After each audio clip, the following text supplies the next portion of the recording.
Alléluia. Disons merci Seigneur. Merci Seigneur. Merci pour la vie Seigneur. Merci pour la vie éternelle Seigneur. Alléluia. Alléluia. Alléluia. Merci et nous on a déjà passé à la première partie et on va jouer la pasteur Silas et ensuite nécessaire. Gloire à Jésus. Gloire à Dieu.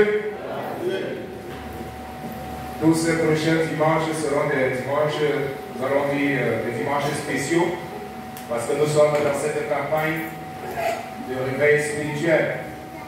Donc, ça veut dire que pratiquement la première partie de 8h jusqu'à 9h, nous avons pris un peu du temps ce matin, ça sera la prière.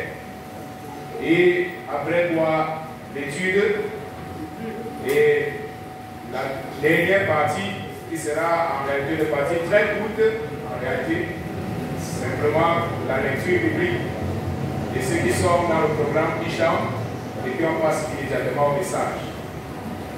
Aujourd'hui, nous avons le culte de Sainte-Sainte, donc nous serons rapides. Donc, j'invite déjà ceux qui vont diriger, qui seront là pour la direction.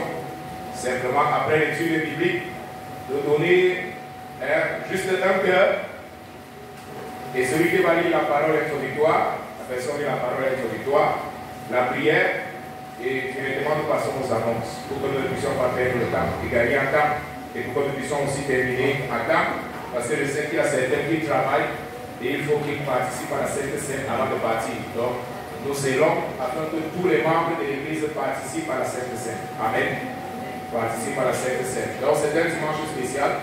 Donc, j'invite à ceux qui vont diriger. Nous avons déjà passé beaucoup de temps dans la prière. Gloire à Dieu. Parce que c'est ça le but. Alléluia. Le Seigneur dit, ma maison sera appelée maison de... La maison sera appelée, la maison de Dieu sera appelée maison de... prière. Amen. Il ne peut pas avoir un culte où il y a plus d'autres activités et moins de prière. Amen. Donc nous allons serrer pour qu'il y ait plus de prière. Gloire à Jésus. Donc nous allons continuer de prier par rapport à ça, à cette direction, pour que les dimanches, de 8h à 9h, c'est la prière. Amen. Donc on passe 1 heure de temps au moins dans la prière. Gloire à Dieu. On va donner un cœur, mais que ce soit plus de temps dans la prière. Nous allons ouvrir nos livres. Nous sommes en train d'étudier le chapitre 4. Et nous allons conclure ce chapitre aujourd'hui. Le monde des ténèbres et les esprits du mal. Le monde des ténèbres et les esprits du mal. Et à la page 31, c'est ce que nous avons déjà commencé à voir le dimanche passé. Et ce dimanche, nous allons terminer parce qu'il ne restait plus beaucoup à étudier.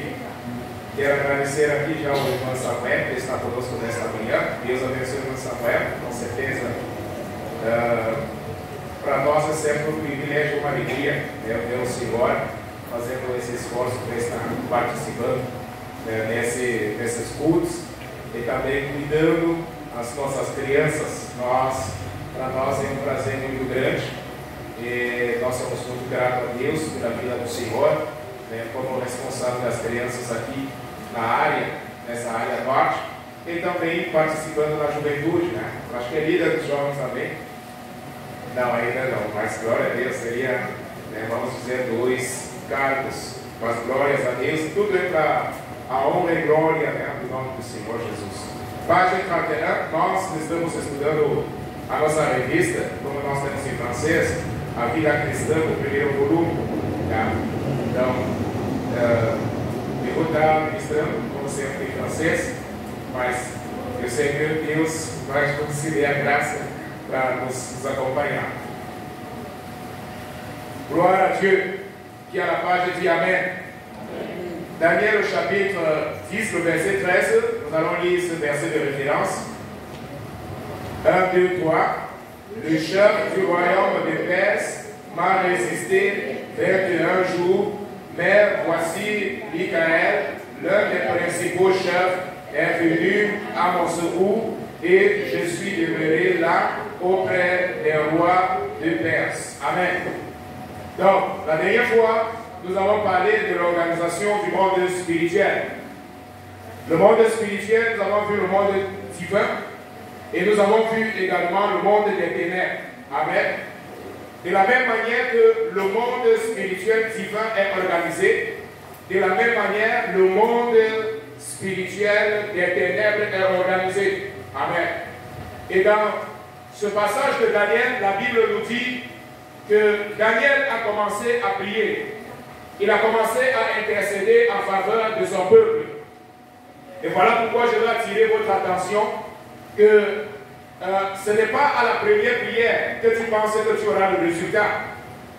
Daniel a réalisé la prière le premier jour, bien que la réponse soit venue. Déjà, Dieu a envoyé la réponse, mais il n'a que reçu la réponse finale au terme de 21 jours.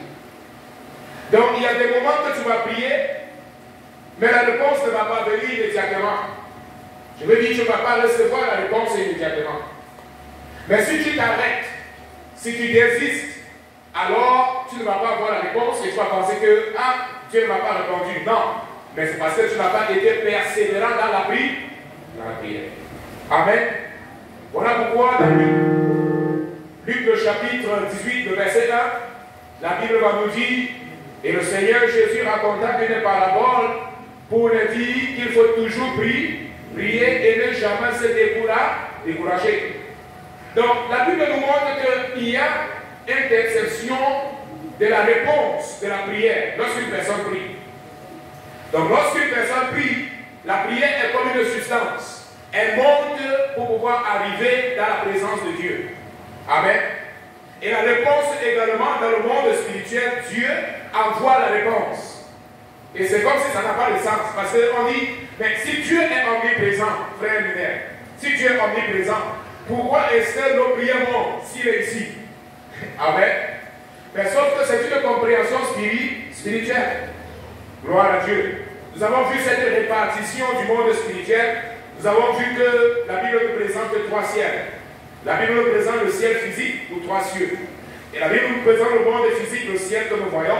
La Bible nous présente également le monde spirituel qui est là où les esprits se meuvent, y compris les anges. Par exemple, dans ce lieu, dans Daniel chapitre 10 que nous avons lu, ceci s'est passé dans le deuxième ciel. Cette intercession de la prière de Daniel, de la réponse de la prière de Daniel, cela ne s'est pas passé dans le monde physique, visible. Parce que Daniel peut-être pouvait sortir et Daniel dit, mais quel est ce type de combat? Mais ce n'était pas quelque chose de visible. Amen. Mais c'était un combat spirituel. Dans Éphésiens le chapitre 6, Éphésiens le chapitre 6, je veux que quelqu'un puisse lire Éphésiens chapitre 6, le verset 10. Éphésiens le chapitre 6, le verset 10. Et le verset 11. Qui a la page? Éphésiens 6, 10 et 11. Bon, Éphésiens le chapitre 6, le verset 10. Ayez le livre ouvert et aussi la Bible ouverte. Amen. Tu as trouvé? Éphésiens 6, 10 et 11. Je vais regarder ce numéro comme ça, ce sera plus facile. Au reste, fortifiez-vous dans le Seigneur et par sa force toute puissante. Verset 11. Revêtez-vous de toutes les armes de Dieu afin de pouvoir tenir ferme contre les risques du diable. Verset 12. Car nous n'avons pas à lutter contre la chair et contre le sang, mais contre les dominations, contre les autorités, contre les princes de ce monde contre les princes de ce monde contre les esprits méchants qui sont où? Dans les lieux célestes. Amen. Nous n'avons pas à lutter, amen, contre la chair et contre le sang, mais nous avons plutôt à lutter contre les esprits du mal, les esprits méchants qui sont dans les lieux célestes, c'est-à-dire qui ne sont pas dans les lieux visibles. Amen. La Bible nous dit que Dieu est esprit et ceux qui l'adorent, l'adorent en esprit et en vérité. Nous avons vu l'origine de ces esprits du mal. Amen. Prêtez attention, frère. Nous avons vu l'origine de ces esprits du mal. La Bible nous montre cela dans Apocalypse, le chapitre 12, le verset 3 et le verset 4. La Bible nous dit que les esprits du mal, en réalité, ils n'ont pas été créés mauvais. Amen. Les esprits du mal n'ont pas été créés mal, mais ils ont été créés bien. C'était les anges de Dieu. Ils étaient dans la présence de Dieu. Ils étaient au service de Dieu. Mais la Bible nous montre qu'ils se sont rassemblés avec Lucifer. Ils se sont unis avec Lucifer et ils se sont rebellés contre la volonté de Dieu. Au ciel, il y a une seule volonté. Amen. Dis à celui qui est à ton côté, au ciel, il y a une seule volonté. Au ciel, il y a une seule volonté. Et comme au ciel, il y a une seule volonté, Lucifer a voulu établir sa propre volonté. Le ciel est ciel parce qu'il y a une seule volonté. S'il y avait deux volontés, s'il y avait trois volontés au ciel, cela devait être un désordre. Et Lucifer a voulu donc établir sa propre volonté. Et non seulement établir sa propre volonté, il a pu convaincre les autres à pouvoir le suivre dans sa désobéissance. La Bible montre cela dans le livre de l'Apocalypse, le chapitre 12.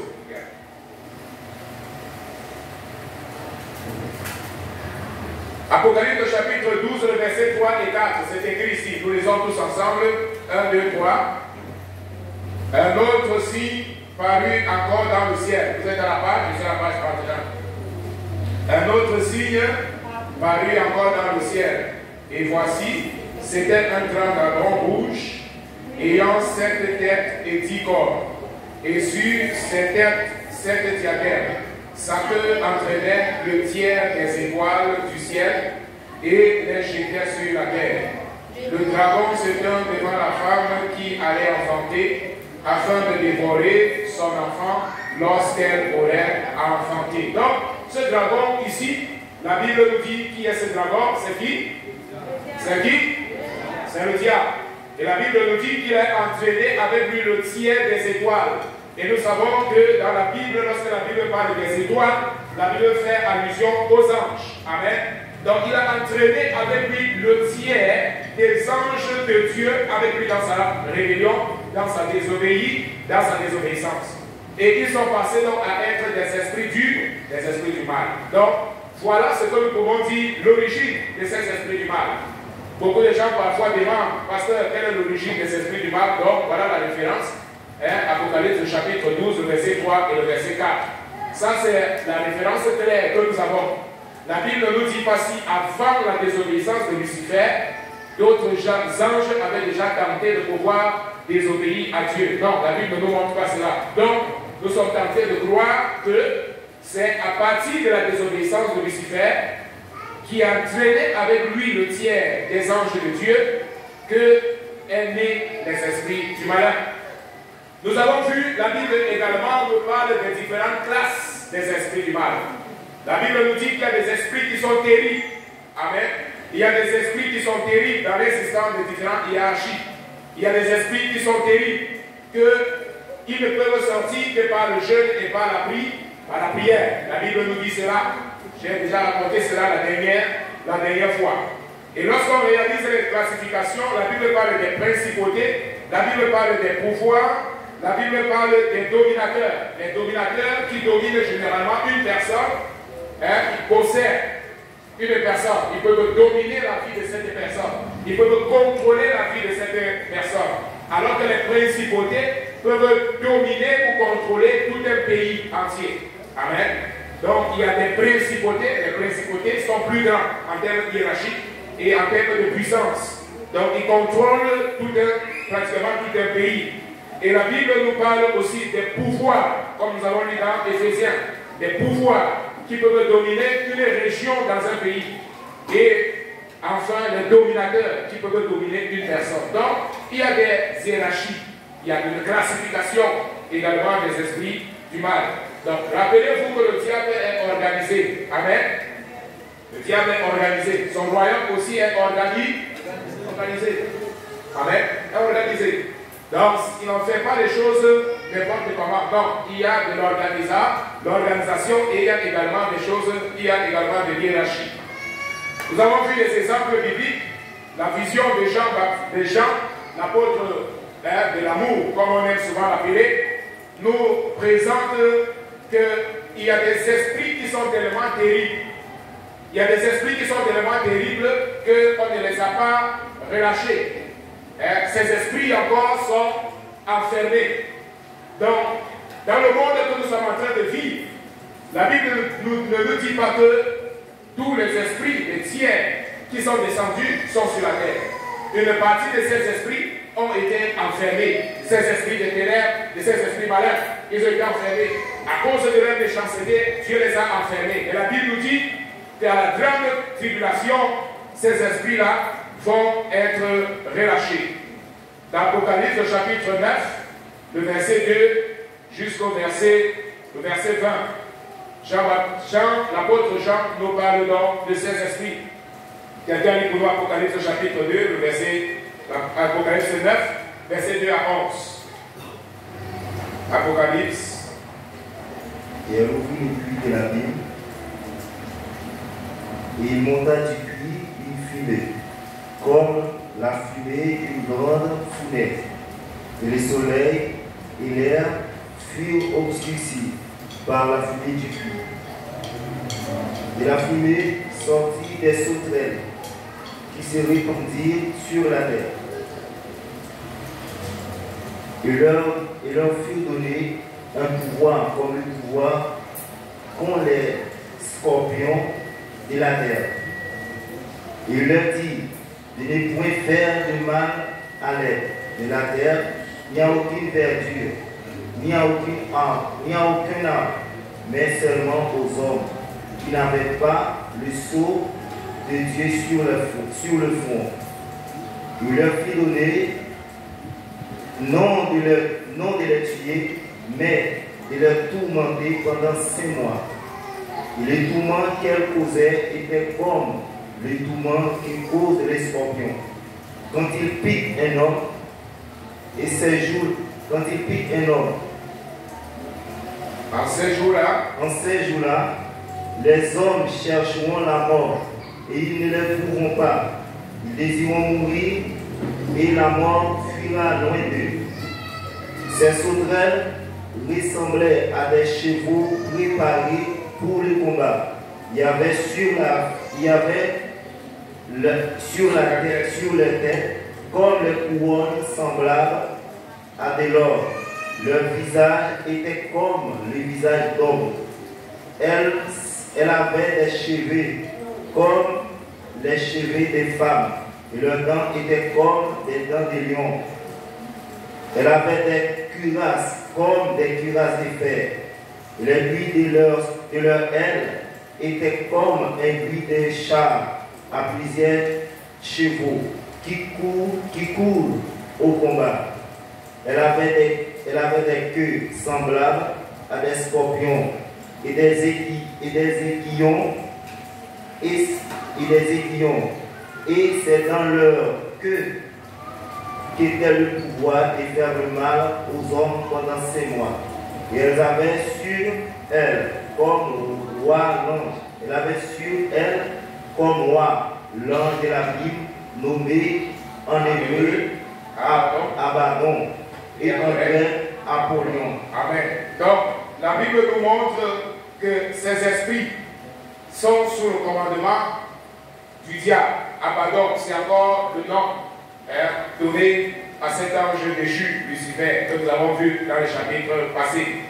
Donc, la Bible nous dit que ces esprits-là, ce sont des esprits qui sont vraiment terribles, que Dieu va les relâcher seulement dans la grande tribulation.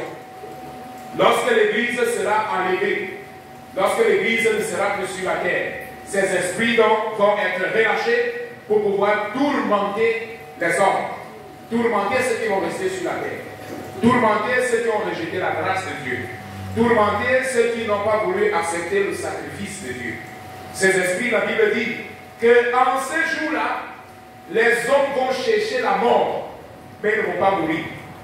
Imaginez-vous. La souffrance sera tellement terrible que les gens vont vouloir mourir et non pas vivre. Mais la mort va fuir. La mort va fuir d'eux. Alléluia. C'est terrible, n'est-ce pas? Gloire à Jésus. Nous avons vu le mode d'action des forces spirituelles, le 3. Mode d'action des forces spirituelles. Je suis en train de faire un résumé. Nous avons vu les niveaux d'action du diable. Nous avons dit que le diable n'est pas omniprésent. Amen. Amen. Le diable n'est pas omniprésent. C'est quoi omniprésent? Hein? Il est partout. En même temps. Donc le diable n'est pas partout en même temps. Amen. Il n'y a que Dieu seul qui est partout et en même temps. Amen. Donc l'omniprésence est un caractère exclusif de Dieu. Le diable n'est pas omniprésent. Quelqu'un peut poser la question, mais pasteur, pourquoi il fait donc le mal partout? Ce n'est pas lui qui fait le mal. Mais il a ses anges, les anges au service du diable, à son service, qui font tout ce mal et qui lui apportent les comptes rendus. Le diable n'est pas omniprésent. S'il est quelque part, il est quelque part et non pas par ailleurs. Amen. Gloire à Dieu. Donc, c'est Dieu seul qui est omniprésent. La Bible nous montre que le diable exerce la domination. Comment est-ce qu'il agit? Comment est-ce que les démons agissent? Ils sont venus pour faire quoi? Ils sont venus pour tuer, ils sont venus pour détruire. Ils les détruisent, ils les tentent, ils les mentent, ils les séduisent. Ils font tout cela. Ça, c'est la mission de l'ennemi. Jean le chapitre 10, le verset 10. Il ne vient que pour voler, pour rober et pour détruire. Alléluia. Et le Seigneur Jésus dit, je suis venu afin que mes brebis aient la vie et qu'elle est en abondance.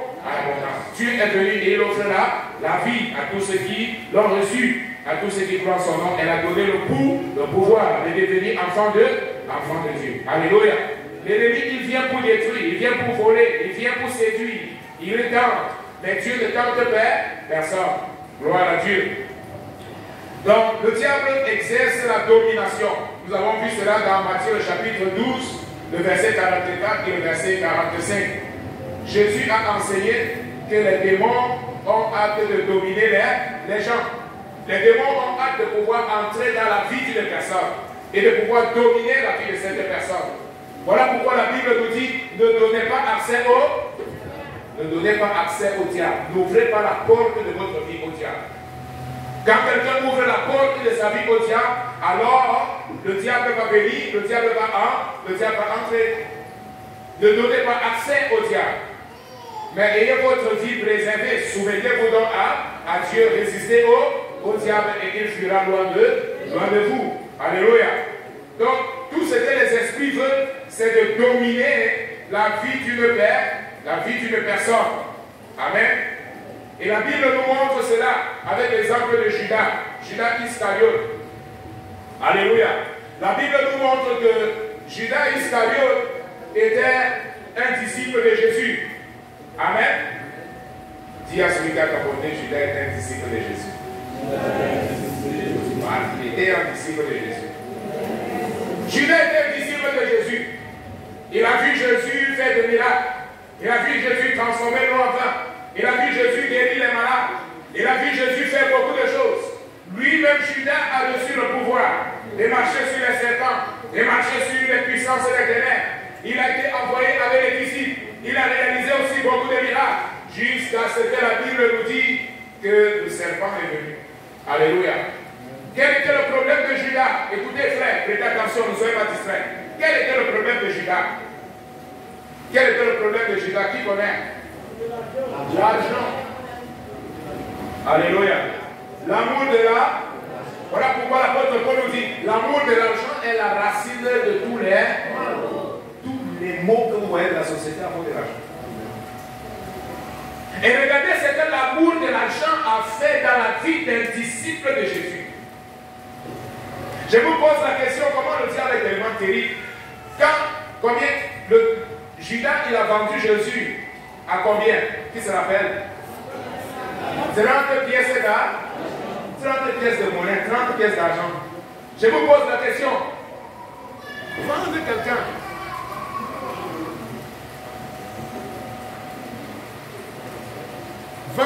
Vendre quelqu'un pour 30 pièces d'argent. 30 pièces d'argent. Je vous pose la question. Après avoir vendu Jésus pour 30 pièces d'argent, qu'est-ce qu'il a fait avec l'argent? Il a utilisé, il a acheté quelque chose, oui ou non? Non. Qu'est-ce qu'il a fait avec l'argent? Qui se rappelle? Il est allé jeter de nouveau au sacrificateur.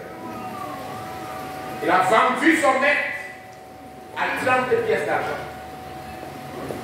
Quelque chose même que par la suite, il n'a même pas utilisé Madame Michel. Il est allé mourir, il a laissé ses 30 pièces d'argent. Alléluia. Vous savez, c'est l'une des choses qui fait en sorte que le diable, parfois, il n'a pas peur qu'une personne puisse bien chanter, puisse prêcher bien, puisse faire beaucoup de choses. Mais, quel est le problème? Vous voyez aujourd'hui, quel est le problème? Même dans beaucoup d'églises, l'argent. Quand tu parles de l'argent, ce sont les problèmes. Beaucoup de personnes ouvrent le ministère tout simplement parce qu'ils utilisent l'argent. Aujourd'hui, on n'a même plus besoin d'avoir une église physique. Maintenant, l'église, tout simplement, est virtuelle. Un pasteur virtuel. Un pasteur qu'on n'avait jamais vu. Le pasteur de YouTube. Sa congrégation est écrite là, ministère, Jésus vient bientôt. Jésus est ici. Le ministère de la révélation. Et puis, il y a toujours, quand il fait ses lives, il y a toujours le code PIX. Aujourd'hui, c'est rapide, le code PIX. Tu envoies un PIX et il t'envoie une révélation. Une révélation pour ta vie. L'amour de l'argent est la racine de tous les problèmes. L'argent a fait en sorte que Judas a ouvert sa vie au diable. La Bible ne dit pas qu'il a été influencé par le diable. C'est différent. Mais il a ouvert son cœur et le diable pratiquement est entré en lui. Vous imaginez? Le diable l'a possédé, le diable est entré pour habiter en lui. À cause d'une chose. L'amour de l'argent a ouvert une porte tellement terrible dans la vie de Judas, au point où il a ouvert sa vie. Il a été possédé, il a été dominé par le diable. Le diable a hâte de dominer la vie des personnes. Il a hâte de dominer. Le péché est une porte qui ouvre accès au diable, qui donne accès aux démons, qui donne accès au mauvais esprit. Voilà pourquoi la Bible nous dit, quand vous lisez le livre de Job, dans le livre de Job, le chapitre 1er, qu'est-ce que la Bible nous dit? Lucifer va au ciel, il va dans la présence de Dieu, on ne sait pas ce qu'est le ciel, mais la Bible nous dit qu'un jour les fils de l'homme se sont présentés devant Dieu et Lucifer aussi est venu, en réalité le diable, parce qu'il n'est plus Lucifer. Et le diable lui demande où étais-tu? Écoutez, le diable demande au diable. Dieu demande au diable où étais-tu? Et il dit, oh, je viens et j'étais en train de parcourir là. J'étais en train de parcourir là. J'étais en train de parcourir là. Et qu'est-ce que Dieu lui dit? As-tu vu? As-tu vu mon serviteur Job? Le diable lui dit, mais qui ne peut pas voir un tel homme? Alléluia. Est-ce qu'un chrétien peut se cacher? Ce n'est pas Dieu qui a train de dire, c'est le diable qui dit que c'est impossible à un chrétien de se cacher. Sa vie est examinée jour et nuit par les esprits du mal, en cherchant une faille, en cherchant une opportunité. As-tu vu mon serviteur? Et qu'est-ce que le diable répond à Dieu? Il dit, ah, mais c'est clair que je l'ai vu. Mais est-ce que ce n'est pas parce que tu l'as entouré? Alléluia. Écoutez, c'est une révélation que je vous livre. Pourquoi est-ce que beaucoup de maisons sont détruites? Pourquoi est-ce que beaucoup de familles sont détruites? Aujourd'hui, les mariages sont détruits, les couples sont détruits. il y a des séparations à gauche, à droite, il y a des divorces. Ici au Brésil, on organise ce qu'on appelle multiron de divorce. Vous savez ce qu'est un multiron? C'est-à-dire, on dit aujourd'hui le gouvernement va faciliter les divorces. Donc venez, vous n'allez rien payer et vous allez vous divorcer. Et tu vois les filles déjà en rang multiron pour pouvoir se divorcer. Parce que le prince de ce monde a horreur de la famille. Il a horreur d'une famille qui est stable. Il a horreur d'une famille où il y a la présence de Dieu. Il a horreur d'une famille où il y a le jeu, où il y a la prière. Il a horreur. Voilà pourquoi Job, la Bible nous dit qu'est-ce que Job faisait tous les jours. Ce n'était pas une fois par semaine, mais tous les jours dans la maison de Job, il y avait le sacrifice, il y avait la prière, il y avait le jeûne, il y avait la dédication à la parole de Dieu. Il consacrait sa vie, il marchait dans la sanctification. Et lorsque le diable venait, il n'y avait pas, tout était fermé. Il venait de ce côté, c'était fermé. Il venait devant, c'était fermé. Il venait derrière, c'était fermé. Voilà pourquoi il dit à Dieu, mais est-ce qu'il n'a pas entouré sa maison? Alléluia. Vous savez, la sanctification, c'est l'arme que Dieu te donne pour préserver ta vie et ta famille. C'est la sanctification qui te garde. Beaucoup de gens pensent qu'ils ont besoin de se sanctifier. Non, c'est la sanctification, c'est au contraire. C'est la sanctification qui te préserve, qui te garde, qui te protège. Alléluia. Si tu ne comprends pas cela, si tu n'as pas cette révélation, tu vas toujours penser que tu fais une faveur à quelqu'un. Tu vas toujours penser que tu fais la faveur au pasteur. Tu es en train de faire cette faveur au leader. Mais ce n'est pas une faveur que tu es en train de faire à l'église. Ce n'est pas une faveur que tu fais au pasteur. Non. C'est pour préserver ta vie. Lorsque le diable va venir pour te tenter, lorsqu'il va venir pour détruire ta famille, il ne va pas avoir accès. Parce que tu es protégé, tu es dans la présence de Dieu. Tu as entouré ta famille avec la sanctification. Tu as entouré ta maison. Ta maison est protégée. Dieu a la responsabilité de te garder et de te préserver. Parce que tu le plais, parce que tu le cherches, parce que tu es dans sa présence, parce que tu dédies ta vie à Dieu. La sanctification te préserve, te garde. Ce n'est pas le pasteur Silas qui dit.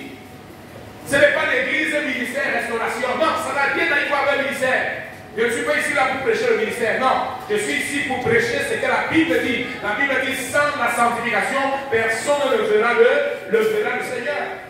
Ce n'est pas le ministère restauration qui a dit ça. C'est ce que nous retrouvons dans la parole de Dieu, la parole de Dieu. Alléluia. Gloire à Dieu. Le diable domine, il cause les maladies. Beaucoup de maladies sont causées par les esprits du méchant, les esprits du mal. Beaucoup de maladies, la Bible montre cela. Je ne dis pas que toutes les maladies viennent des esprits du mal. Amen.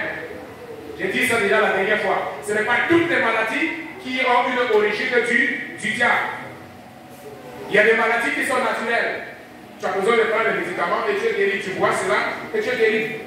Amen. Et il y a des maladies qui peuvent venir tout simplement à cause du désordre dans la vie de ce chrétien-là. Qui ne prend pas soin, par exemple, de s'alimenter bien. Tout ce qu'il voit, il mange. Tout ce qui passe, il mange. Il va à manger. Et puis, d'ici qu'il a 200 kilos. Il vient à l'église, il dit qu'il est possédé. Il n'est pas possédé. Amen. Ah, c'est l'anxiété. Ça n'a rien à voir avec l'anxiété. Tu as besoin de fermer ta bouche. Et apprendre à t'alimenter bien. Manger équilibré. Un autre problème, quelqu'un peut avoir une maladie de la peau. Par exemple, que la personne passe une semaine sans se laver. Il n'a pas besoin d'une délivrance.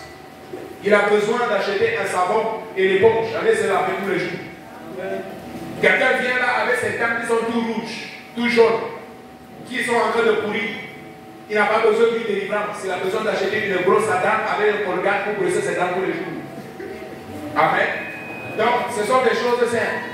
Ce n'est pas tous les... Quelqu'un ne peut pas venir, oh, le diable me persécute. Le diable ne te persécute pas. Tu as besoin de prendre soin de toi. Amen.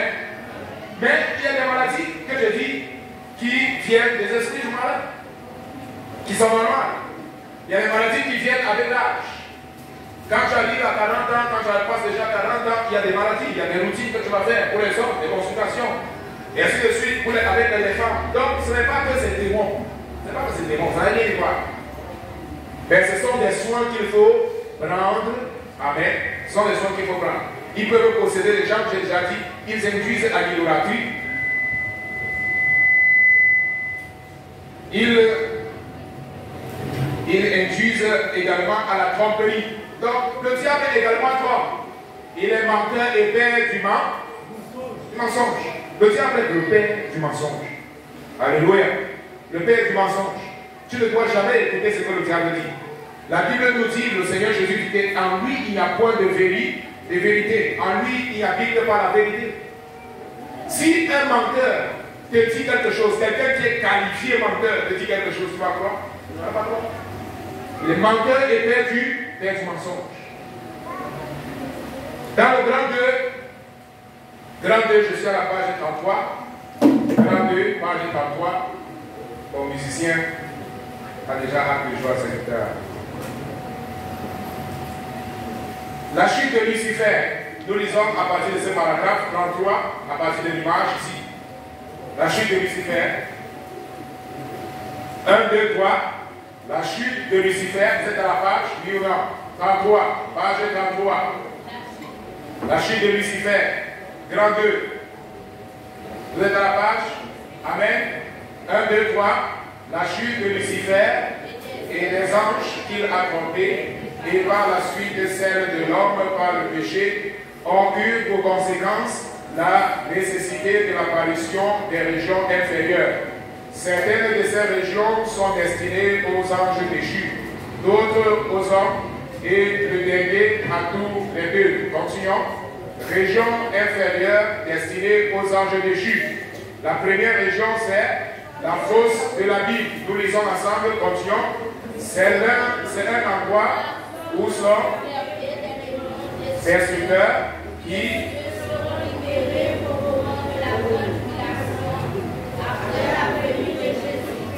Apocalypse chapitre 9, verset 2 à 11. Nous avons déjà vu cela. Donc, la première région est appelée la fosse, ou bien la Bible.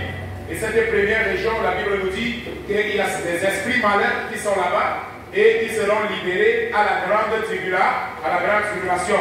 Deuxièmement, 1, 2, 3, nous lisons, prison ou chaîne éternelle. Je veux vous rappeler, à vous qui savez, vous êtes à la page, frère. Accompagnez dans la lecture. Amen. 1, 2. Prison ou chaîne éternelle. Amen. Lisons donc ensemble. 1, 2, 3. Je veux, à vous qui savez, que le Seigneur, après avoir sauvé le peuple et l'avoir tiré du pays d'Égypte, fit ensuite périr les êtres humains qu'il a réservé pour le jugement du grand jour, enchaînés éternellement par l'Éternel. Les anges qui n'ont pas gardé leur dignité, mais qui ont abandonné leur propre demeure. Amen. Donc, la Bible est en train de parler donc ici des prisons ou des chaînes éternelles, les anges qui vont être jugés. Nous tournons la page 34, les régions inférieures destinées aux hommes. Les régions inférieures destinées aux hommes. À la page 34. Amen. 2, 1. Avant la mort de Jésus, il y avait particulièrement que cet endroit était divisé en 3 plateaux. Premièrement, le ciel ou le paradis. C'était l'endroit où allaient tous les justes qui croyaient en Dieu, selon la façon dont il est révélé dans l'Ancien Testament. Cet endroit était à un niveau plus élevé par rapport aux 2 autres plateaux. Le chemin de la vie monte vers le haut pour le sage, afin qu'il se détourne de l'enfer en bas. Donc, avant donc que le Seigneur Jésus demeure, nous voyons qu'il y avait ce que nous appelons le ciel ou le paradis. Donc, je veux que nous puissions comprendre que lorsque la Bible parle d'en haut et d'en bas, ce n'est pas en relation à la terre. Amen. Ce n'est pas en relation au monde physique. C'est quelque chose de spirituel. Donc, beaucoup de gens disent que l'enfer est en bas. L'enfer, c'est en bas. Si tu creuses la terre, tu ne vas pas voir l'enfer. Amen. Tu vas creuser, tu vas sortir de l'autre côté là-bas. Tu ne vas pas voir l'enfer. Parce que l'enfer, ce n'est pas ici. C'est quelque chose de spirituel. Beaucoup de gens ont dans leur tête là, oh l'enfer, quand il est mort, il est parti en enfer. Il est parti en enfer. Ils pensent que la terre, donc l'enfer, c'est là-bas. L'enfer, c'est là-bas. Amen. C'est quelque chose de spirituel. Amen. Bon, le B, l'enfer. C'est le lieu de souffrance. Les méchants seront transportés en enfer et toutes les nations qui oublient, et toutes les nations qui oublient, et toutes les personnes qui oublient, et toutes personnes qui prennent des décisions sans Dieu. Alléluia. C'est ce que la Bible nous dit. C'est la Bible. La Bible sépare le ciel et l'enfer. Luc le chapitre 16, le verset 19 à 26. Nous n'allons pas lire à cause du temps. Mais vous connaissez l'histoire du jeune homme riche et de Lazare, le pauvre Lazare. La Bible nous dit que Lazare, les deux sont morts. Lazare a été enlevé au sein d'Abraham. Alors que l'homme riche qui avait ses richesses sur la terre, il est mort et il a été enlevé dans les régions inférieures. Il a été enlevé en enfer. Et pendant qu'il était en enfer, en train de souffrir, il a donc demandé à Abraham, oh Abraham, envoie le pauvre Lazare pour qu'il puisse au moins se prendre une goutte d'eau avec son doigt et qu'il vienne ici pour me rafraîchir, parce que c'est un tourment excessif. Et il a dit une autre chose, frère. Lorsque je méditais pendant la semaine, il a dit quelque chose en plus. Il a dit qu'on puisse envoyer un ange pour venir annoncer à sa famille sur la terre, afin que sa famille ne puisse pas aller dans l'endroit où il est. Amen.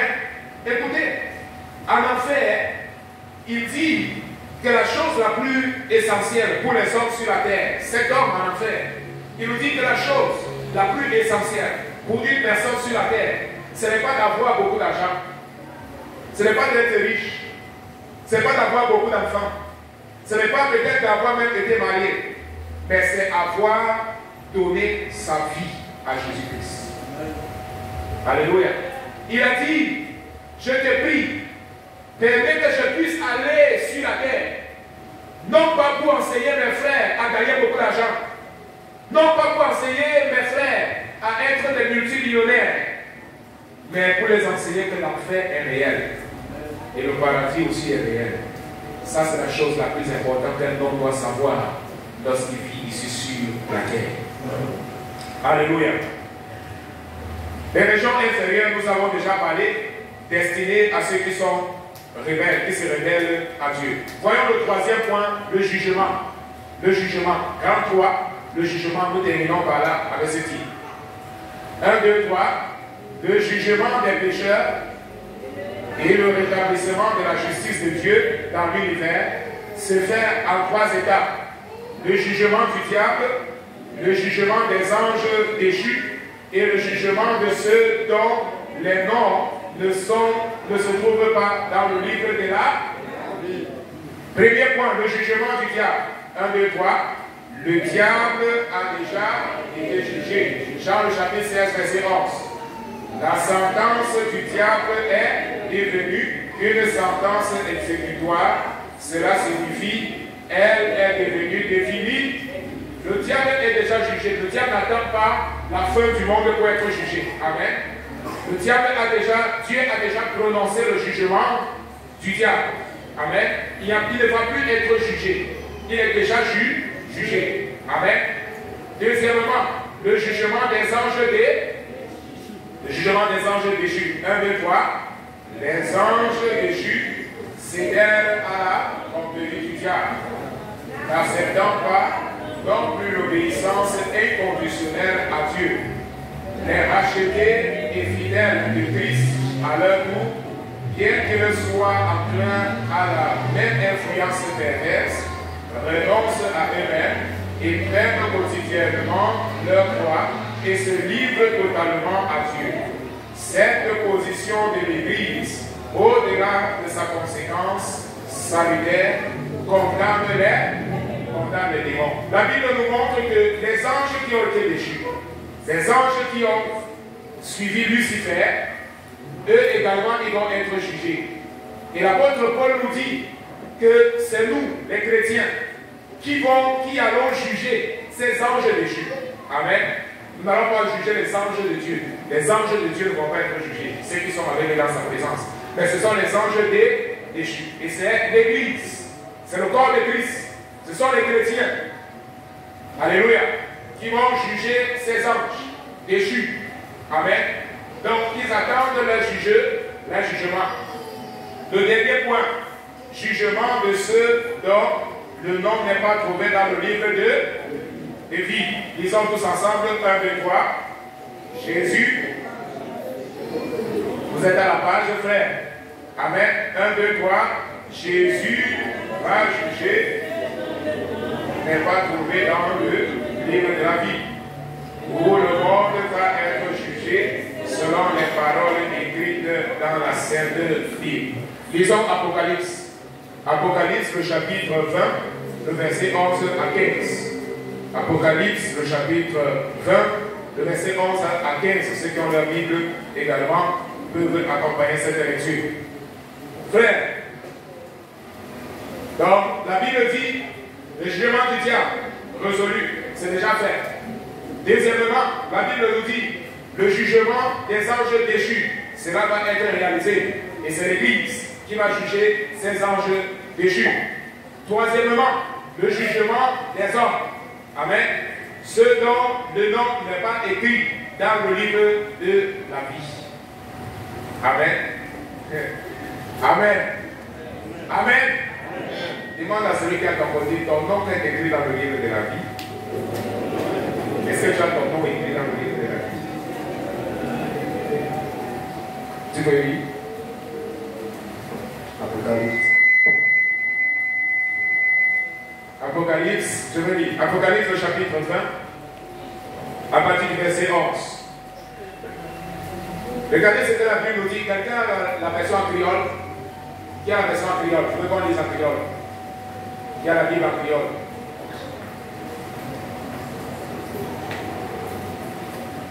Après ça, on a un prophète à plus de Chicago. C'est la création de tout le monde qui disparaît. Oui, continue. Après ça, 11 jusqu'à 15. Écoutez, frère, écoutez très bien. Après ça, moi, un gros fauteuil blanc avec nous qui te chuta sous lui. Ciel là, à terre, tout le monde courir devant lui. Il disparaît métal. Après ça, moi, tout le monde qui te mourir, grand ou petit, campé de ton fauteuil là. Je l'ouvris un bon livre. Après ça, je l'ouvris un livre qui te gagne, non monde qui vient la vie. Je jugeais tout le monde mourir d'après ça qu'il a fait. D'après ça qu'il a écrit dans le livre. La main a remis tout le monde qui est mort dans le fond. La mort a tout le monde, il a remis tout le monde qui était dans la main. Je jugeais tout le monde ça, d'après ça qu'il a fait. Après ça, je jetais la mort ensemble avec tout le monde, il a dans l'état différent.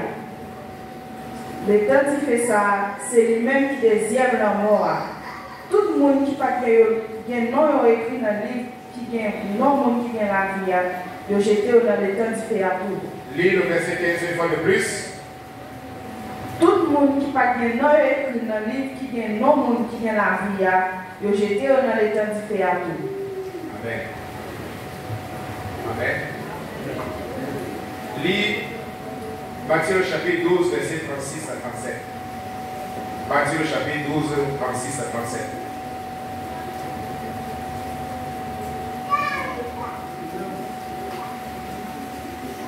Matthieu le chapitre 12, le verset 36 et le verset 37.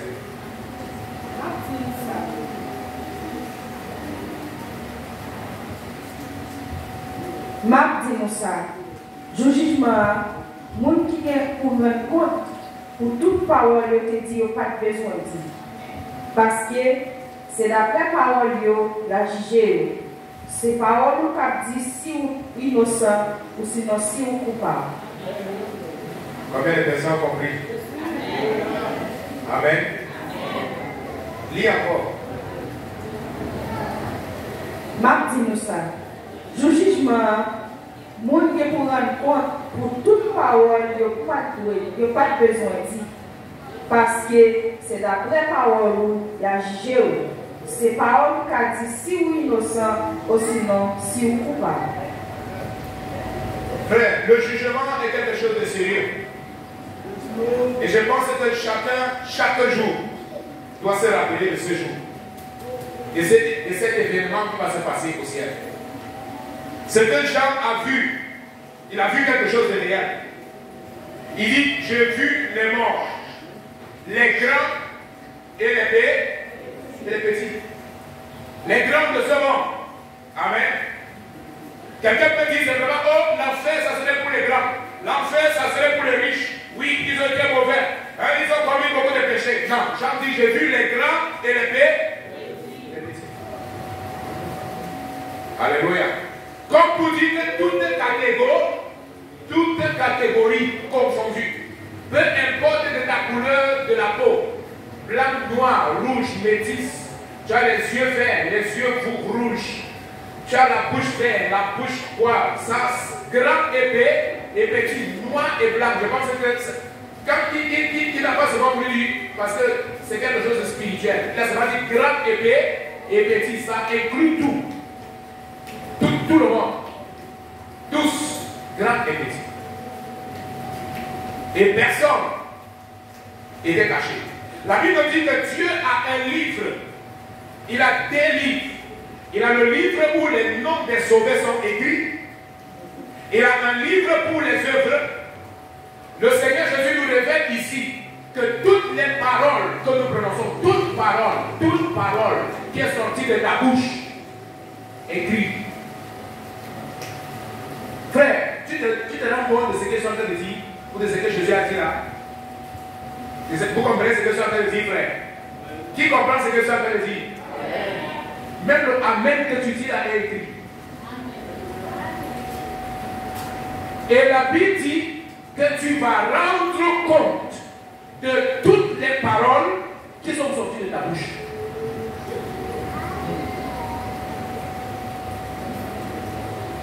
Alléluia.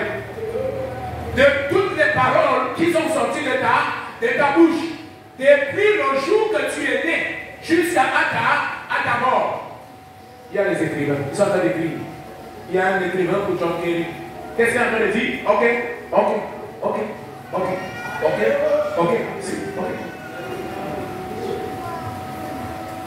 Ah, tu dis, il dit quoi? Ok. Oui, d'accord. Oui.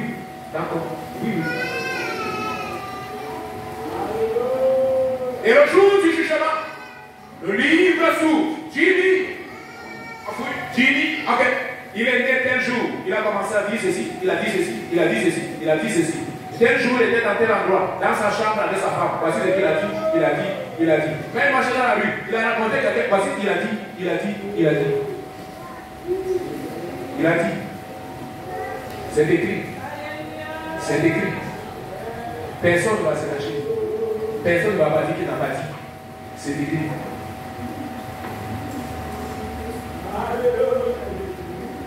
Ah, j'ai parlé en silence là, car ça c'est un faux pasteur. Là, il a dit quoi? Faux pasteur. Ah, tu te rappelles? Dans ce jour-là, tu as dit quoi? Faux pasteur, c'est Christ. Faux pasteur. Ex-libéral, il est nerf. Ah, il est nerf. Écrit. Je vous le dis. Ce n'est pas moi qui dis. Jésus dit, je vous le dis. Toute parole que tu as prononcée, que ce soit la personne qui était là ou la personne qui n'était pas là, c'est écrit. Frère, voilà pourquoi l'apôtre Paul, dans Éphésiens au chapitre 4, le verset de lui venait dire qu'il ne sorte point de votre bouche.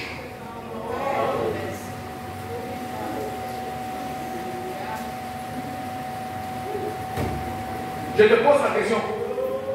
Si toutes tes paroles sont écrites.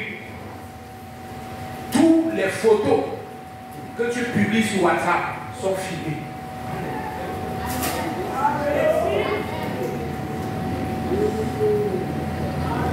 Tout ce que tu exposes là, que tu exposes, tu publies.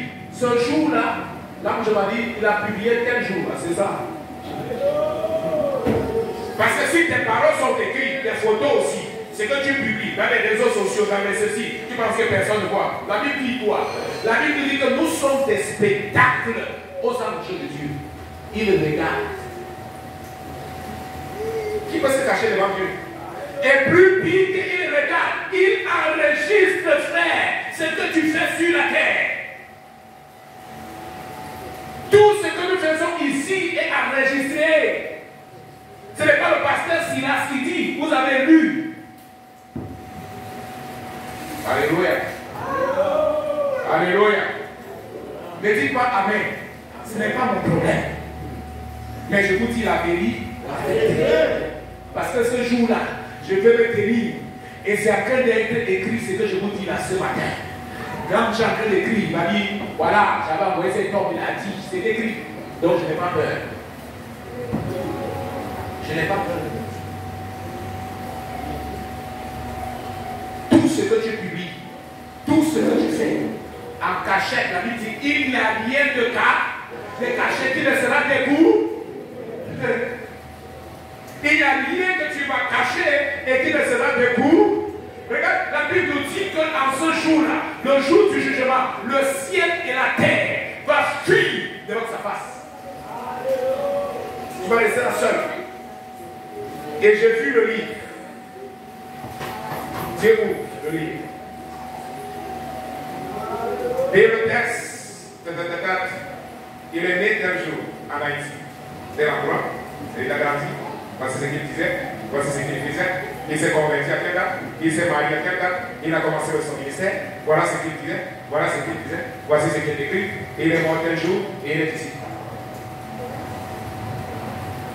Tel jour il a publié telle photo, tel jour il a partagé tel billet, tel jour il a fait ceci, il a envoyé tel là-bas, il a fait l'autre là-bas, voici ce qu'il a fait, voici ce qu'il a fait. Frère, vous savez, ça ne sera pas le film simplement ici.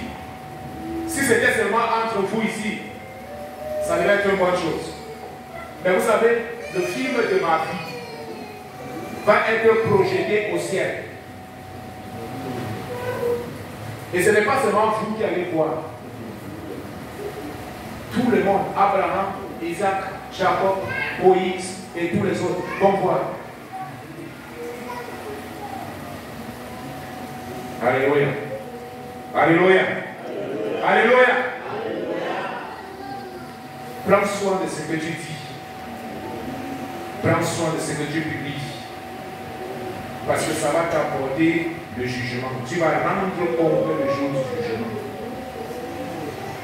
Tu vas rendre compte du jour du jugement. Tu vas rendre compte de toute action, de tout ce que tu as dit et de tout ce que tu as fait. Je veux que nous méditons là-dessus, frère. C'est très sérieux. C'est très sérieux ce que nous disons. C'est très sérieux. Tout ce que nous faisons, ça n'a rien à voir avec le ministère. Je ne suis pas en train de parler du ministère de la restauration. Pas du tout. Je n'aborde même pas cela. Je veux parler de la vie. Je veux parler de ce que tu dis. Et nous devons nous préparer. Nous devons nous préparer. Tu dois te préparer pour ce jour, frère. Je dois me préparer pour ce jour. Je dois me préparer. Je dois tous les jours veiller sur moi-même. Je dois tous les jours veiller sur ma vie. Parce que je vais rendre compte à Dieu. Je vais rendre compte à Dieu. Tu vas rendre compte à Dieu. Dieu ne va pas dire famille tel. Non, il va appeler nom par nom. Et les livres vont être ouverts. Le livre de la vie, le livre des œuvres, le livre de tes actions sur la terre. Et le livre de ce que Dieu avait planifié pour ta vie va être ouvert. Tout cela devant Dieu. Vous savez, l'éternité est longue. Beaucoup de gens disent, ah mais pasteur, s'il faut juger chaque personne, ça va prendre beaucoup de temps. Le temps c'est pour nous. Il n'y a pas de temps pour ça. Amen. Nous sommes dans l'éternité. Nous sommes dans un autre temps. Donc si tu penses que je pense, pasteur, je ne pense pas que ce que tu dis est vrai, parce que ça va prendre. Imagine, il y a des milliards et des milliards de personnes qui sont déjà morts. Certainement, on sera, je ne sais pas moi, 100 milliards de personnes sur la terre, ou 1 trilliard. Je ne sais même pas si cette parole existe. Ça, on va prendre beaucoup de temps, ça ne va pas marcher parce que ça sera beaucoup de temps. Je peux te dire que nous sommes dans l'éternité, là où il n'y a pas de